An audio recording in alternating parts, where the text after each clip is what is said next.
Good evening, America. This is Guy Gleichman. I'm the National Medical Director for Optimal Health MD. I'm also a Senior Clinical Advisor with Synergy Rejuvenation Center in Hollandale Beach, Florida.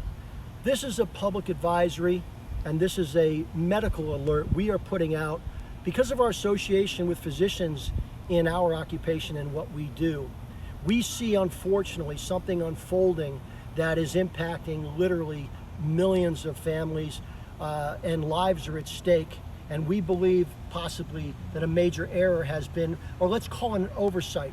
We're not here to point fingers, but we're faced with a situation right now that if the same errors that were conducted possibly 2 to 3 weeks ago, or let's just call it faulty judgment, are repeated, it could literally cost thousands of lives.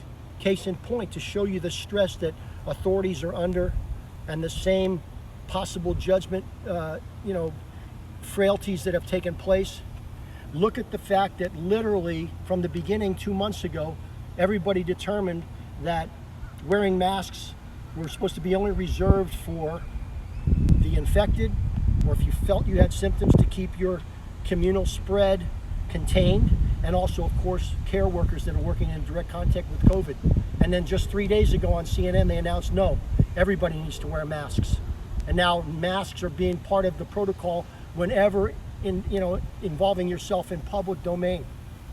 So let's just admit that this is a very fluid situation and mistakes have been made and the public in a lot of ways has been misled.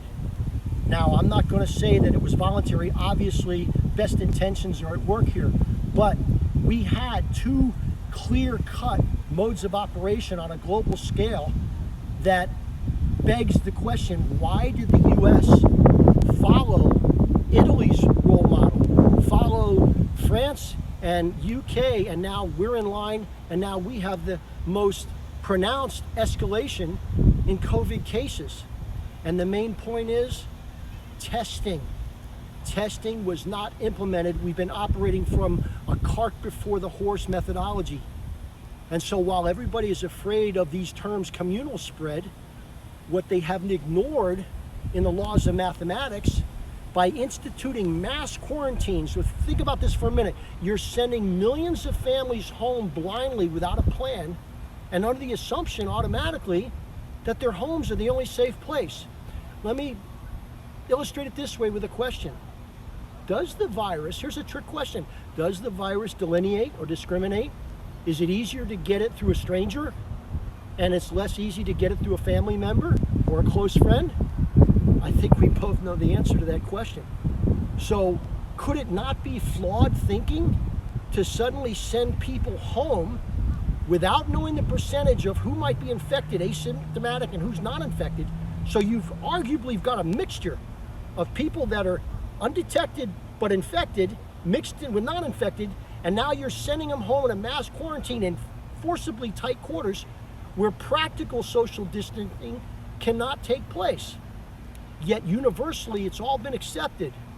Social distancing is the end-all solution because it's primarily defined as what? You're dividing human beings to a wider distance physically between each other and keeping yourself outside of the range of the virus. Makes perfect sense. Problem is, when you send families home under a false sense of security with no plan of how to practice a form of social distancing within the home, you're defeating the whole purpose.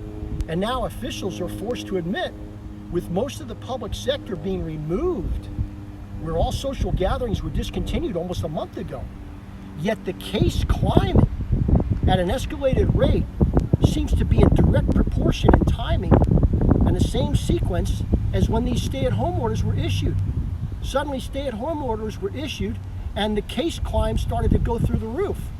And unfortunately, and I'll revert back to that global example we had, remember, Italy was about a month and a half ahead of us, right? And Italy did the same mode of operation, mass quarantining before testing could be established.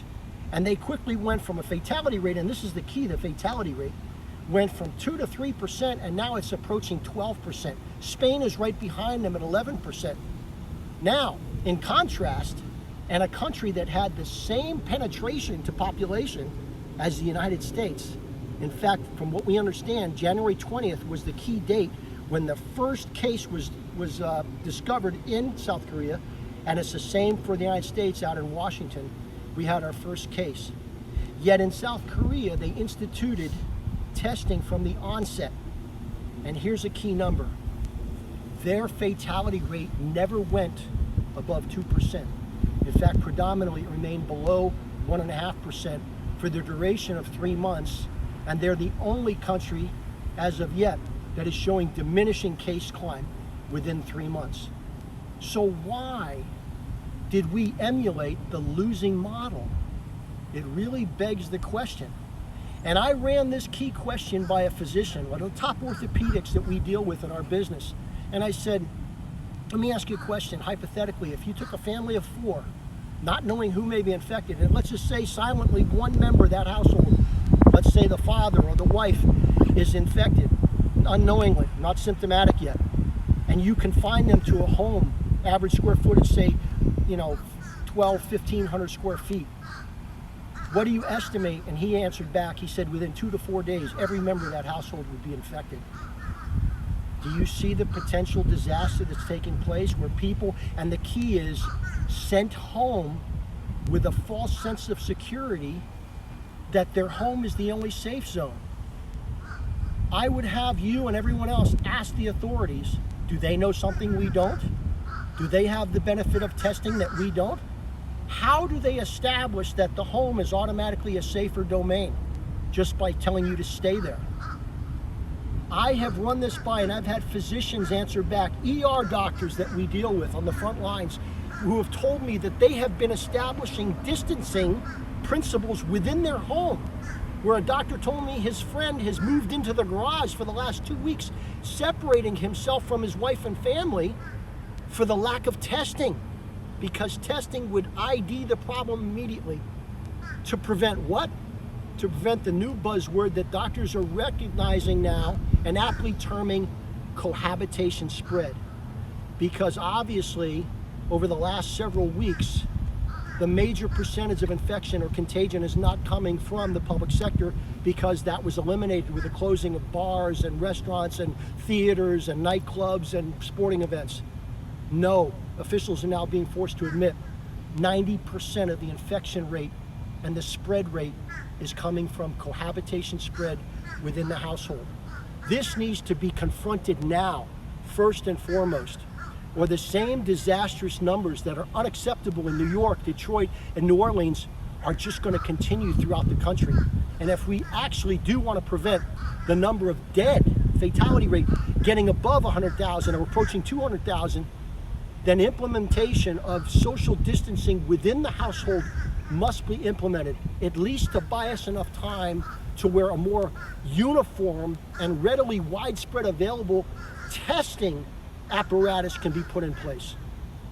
If you want to be part of our letter, which outlines these distancing protocols that families can institute now, from the admonition of doctors that are actually applying them in their own households now, don't wait for the authorities.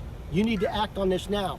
We are getting this letter out to governors, state officials, local officials, the media. If you want to be part of that cause and help us, give me your email. My email you can send to guy@optimal, that's GUY @optimalhealthmd.com, and I will reciprocate and get this letter out to you that outlines what we need to do as far as a rudimentary balance to circumventing and hitting this thing head on with just common sense. You need to distance within the home, because you're not immune by just going home. I thank you for your time and attention.